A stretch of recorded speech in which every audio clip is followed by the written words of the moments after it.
Dear students, today we will discuss new topic, that is function of biological element. Chapter mineral nutrition.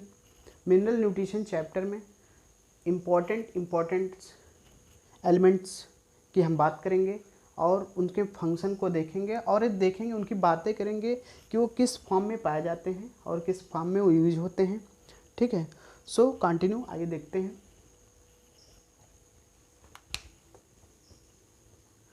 Function of biological elements. Function of biological elements. Function of biological element. तो dear students, function of biological element यानी कि element के जो important function होते हैं उनकी हम बात करेंगे। ठीक है, तो सबसे पहले हम बात करते हैं फंक्शन ऑफ कैल्शियम। कैल्शियम की बात करते हैं, ठीक है ना, या फंक्शन ऑफ कैल्शियम, पोटेशियम, सबकी बात करेंगे। तो फर्स्ट ऑल हम बात करते हैं फंक्शन ऑफ पोटेशियम की बात करते हैं। किसकी बात करते हैं? फंक्शन ऑफ पोटेशियम की बात करते हैं। डियर स्टूडेंट्स, इनका जो इम्पोर्टेंट काम होता है वो होता है maintain of anion cation balance in cells. ये क्या करते हैं? Maintenance of anion cation, maintain of anion cation balance in cell, balance in cells. Cells के अंदर केटायन और एनायन के बैलेंस को क्या करते हैं? मेंटेन करते हैं। सेल्स के अंदर केटायन और एनायन बैलेंस को क्या करते हैं? मेंटेन करते हैं। कौन मेंटेन करता है? पोटेशियम। पोटेशियम सेल्स के अंदर क्या करता है?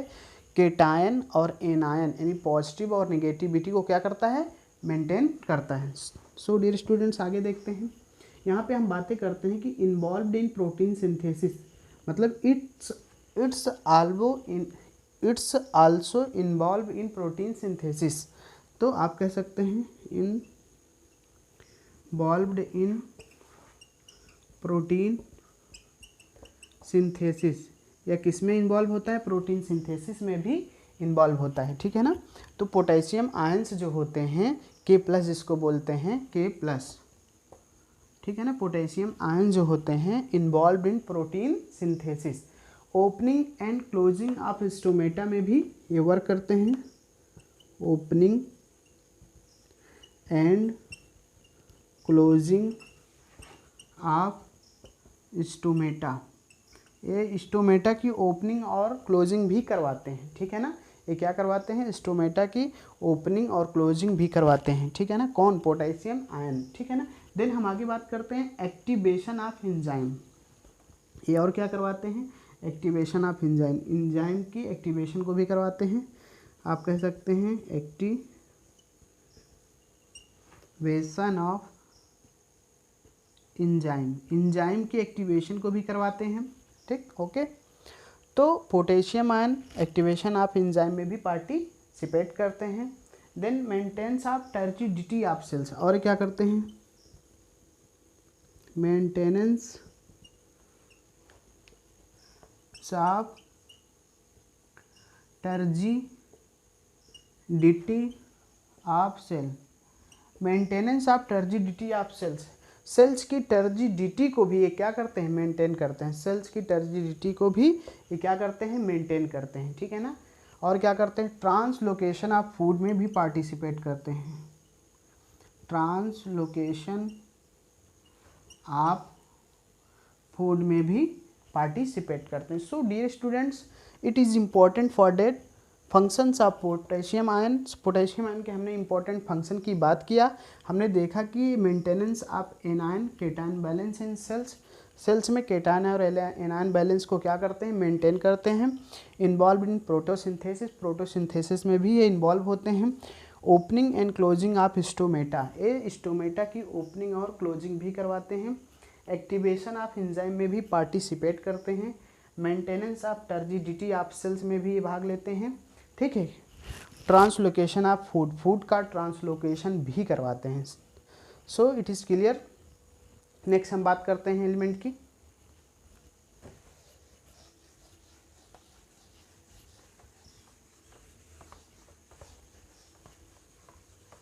नेक्स्ट एलिमेंट की बात करते हैं, function of calcium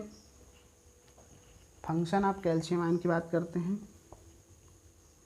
function of calcium ion के फंक्शंस की बात करते हैं। तो डियर स्टूडेंट्स, ये फर्स्ट ऑफ ऑल इसका इम्पोर्टेंट जो फंक्शन होता है, सिंथेसिस ऑफ सेल वॉल की क्या करवाता है, सिंथेसिस ऑफ सेल वॉल की क्या करवाता है, सिंथेसिस करवाता है, ठीक है ना। पार्टिकुलरली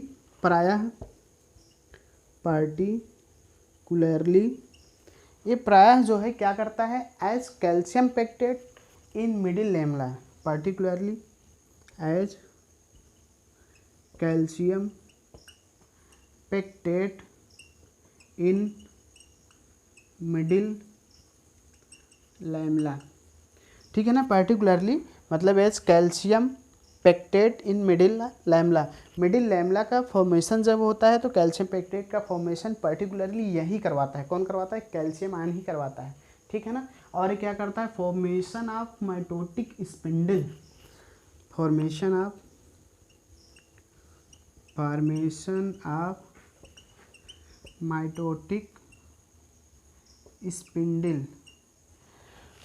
माइटोटिक स्पिंडल का भी ये क्या करवाता है, फॉर्मेशन करवाता है, ठीक है ना। फॉर्मेशन ऑफ माइटोटिक यानी कि सेल डिवीजन में फॉर्मेशन ऑफ माइटोटिक स्पिंडल का फॉर्मेशन करवाता है। देन हम आगे बात करते हैं, ये और क्या इसका इंपॉर्टेंट फंक्शन होता है डियर स्टूडेंट्स, इसका इंपॉर्टेंट फंक्शन होता है normal function of the cell membrane, ठीक है ना। ये normal function of cell membrane में भी नॉर्मल काम करता है, normal function of cell membrane के नॉर्मल फंक्शन में भी ये काम करता है, ठीक है ना। और क्या करता है, रेगुलेटिंग ऑफ मेटाबॉलिक एक्टिविटी, और क्या करता है, regulating of metabolic activity, metabolic activity को भी क्या करता है, रेगुलेट करवाता है, ठीक है ना। मेटाबॉलिक एक्टिविटी को ये रेगुलेट करवाता है। कौन करवाता है, कैल्शियम आयन क्या करवाता है, रेगुलेटिंग ऑफ मेटाबॉलिक एक्टिविटी को भी क्या करता है, मेंटेन करवाता है, रेगुलेट करवाता है। और क्या करवाता है, कैल्शियम इज रिक्वायर्ड, देख लेते हैं, कैल्शियम इज रिक्वायर्ड, और किसके लिए रिक्वायर्ड होता है, calcium is required by meristematic and differentiation tissue, calcium is required by meristematic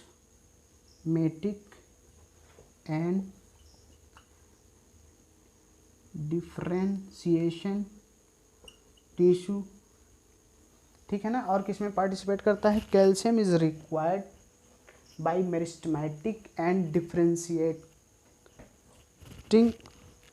tissue and differentiation tissue. तो calcium is required by meristematic and differentiation tissue में भी पार्टिसिपेट करता है। डियर स्टूडेंट्स, हमने इम्पोर्टेंट बात किया कि कैल्शियम आयन का जो इम्पोर्टेंट फंक्शन होता है, जो एनसीईआरटी फॉलो करती है, उसकी हमने बात किया यहाँ पे कि function of calcium ion, synthesis of cell wall, particularly as calcium peptide in middle lamella, formation of mitotic spindle, normal function of cell membrane, regulating of metabolic activity, calcium is required by meristematic and differentiation tissue, ठीक। Then हम आगे next element की बात करते हैं,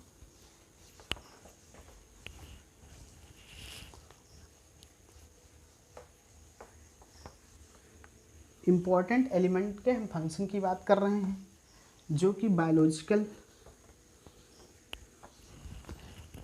element होते हैं। Then हम कंटिन्यू आगे बात करते हैं, फंक्शन ऑफ मैग्नीशियम आयन की बात करते हैं। किसकी बात करते हैं, फंक्शन ऑफ मैग्नीशियम आयन की।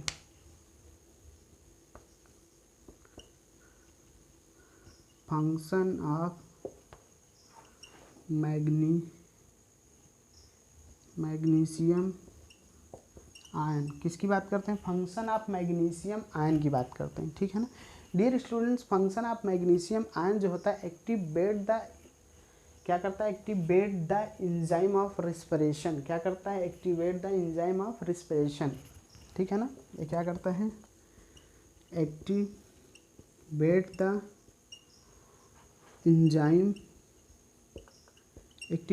Enzyme of respiration. Activate the enzyme of respiration क्या करता है, activate the enzyme of respiration. Dear students, और ये क्या करता है, photosynthesis and synthesis of DNA and RNA. ये क्या करेगा, photosynthesis and synthesis of DNA and RNA, ठीक है ना। तो जो मैग्नीशियम आयंस होते हैं, activate the enzyme of respiration, photosynthesis and synthesis of DNA and RNA. ये जो होता है मेनली, आगे इसका फंक्शन देखते हैं। तो constituent of the ring structure of chlorophyll, constituent of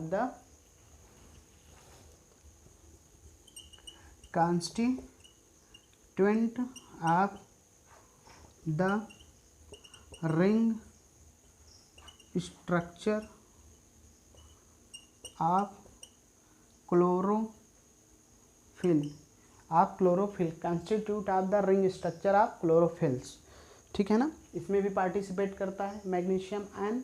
और क्या करता है, मेंटेन द राइबोसोम स्ट्रक्चर्स, और क्या करता है,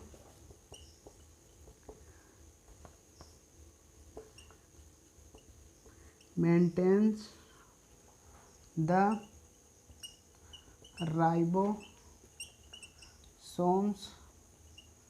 स्ट्रक्चर्स, राइबोसोम के स्ट्रक्चर को क्या करता है, मेंटेन करता है, ठीक है ना।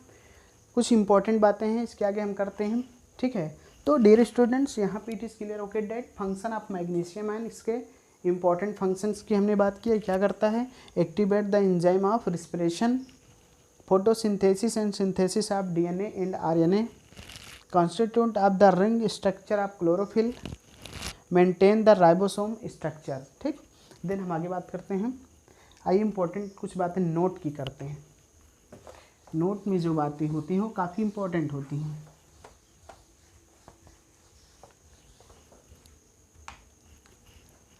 नोट में हम देखेंगे कि जो एमिनो एसिड्स होते हैं, in which sulphur is present, amino acid in which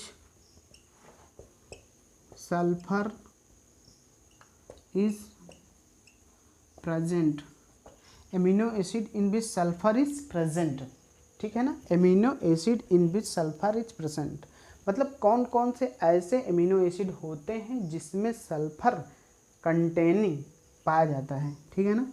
तो आप कह सकते हैं सिस्टीनी और सिस्टीनी, मेथियोनिन,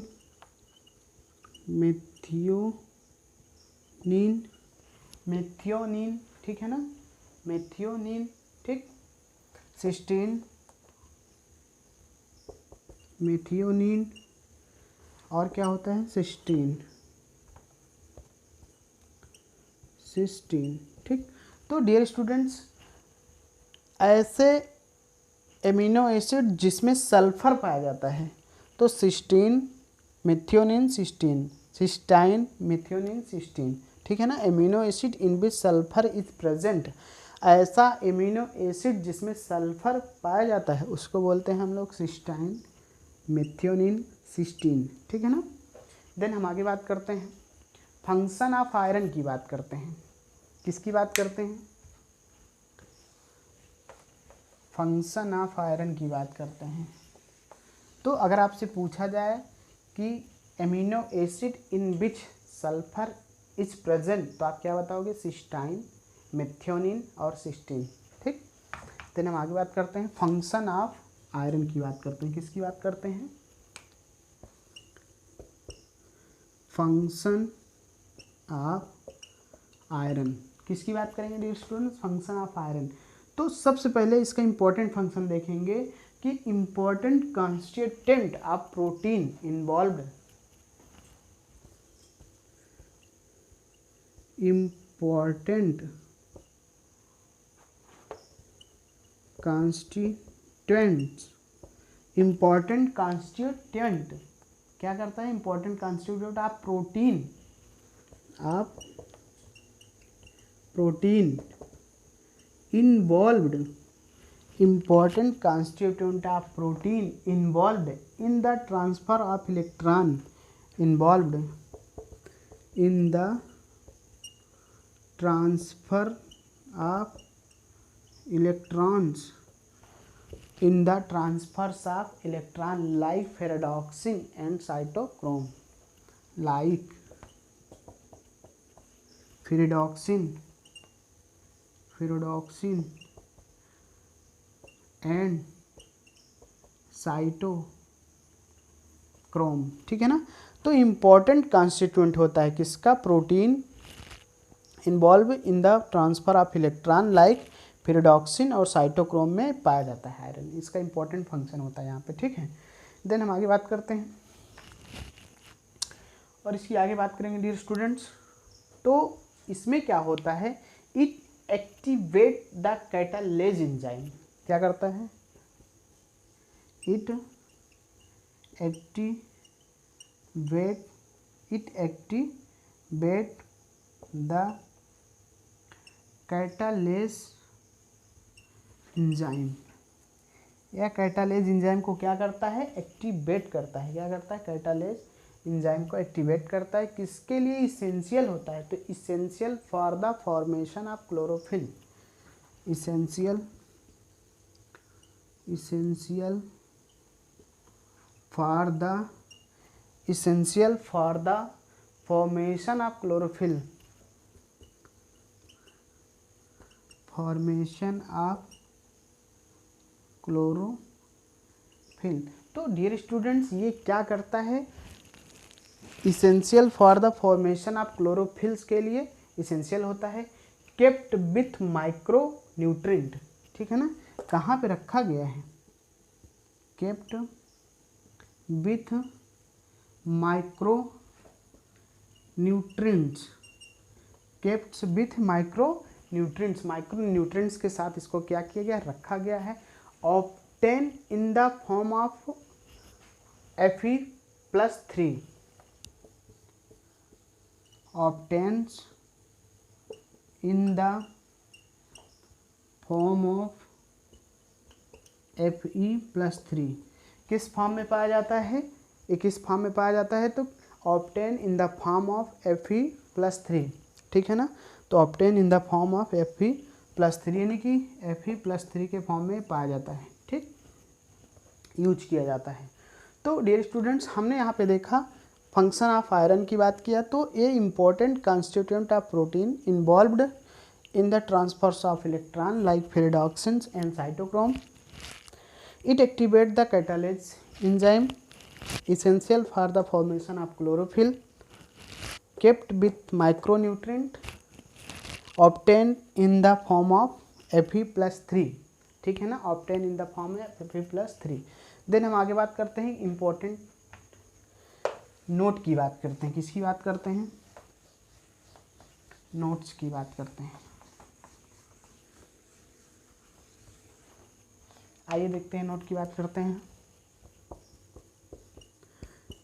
नोट में हमें देखेंगे डियर स्टूडेंट्स कि component of ferredoxins is both components of the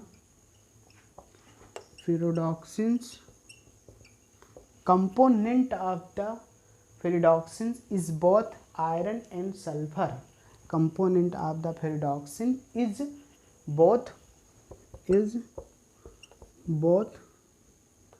iron and sulfur, iron and sulfur, ठीक, component of ferredoxin is both iron and sulfur। तो डियर स्टूडेंट्स आज के इस टॉपिक में हमने बायोलॉजिकल एलिमेंट्स के फंक्शन की बात किया और उनके इम्पॉर्टेंट फंक्शंस की हमने देखा कि वो किस फॉर्म में पाए जाते हैं, उनका क्या इम्पोर्टेंट रोल होता है। सो आज के इस लेक्चर में इतना ही, बाकी बातें हम नेक्स्ट टॉपिक पे करेंगे।